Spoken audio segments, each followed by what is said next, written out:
આવતું હશે ને? તો શું કરવાનું? બધું તમારે ખાવું જોઈએ. એ તમારી હેલ્થ માટે એ જ સારું છે. ઓકે, સમજાયું બધાને? બ્રશ કરાવી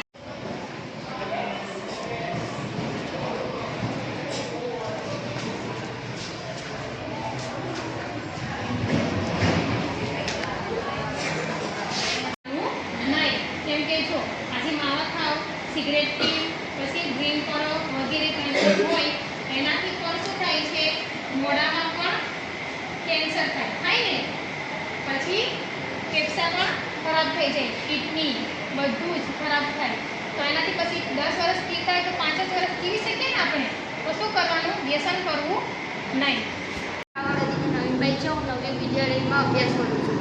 ભારત જ્ઞાન હેઠળ અમારી શાળામાં સ્નેહલબેન આવેલા હતા. તો તેમને અમને બ્રશ કેવી રીતે કરવું ને આપણે દાંત કેવી રીતે સ્વચ્છ રાખવા એના બાબતે અમને થોડી ઘણી માહિતી આપી. તેમને પૌષ્ટિક આહાર લેવો અને વ્યસનથી દૂર રહેવું એના માટે અમને થોડુંક માર્ગદર્શન આપ્યું. એમના હેઠળ હું અને મારી શાળા વતી એમનો આભાર માનું છું.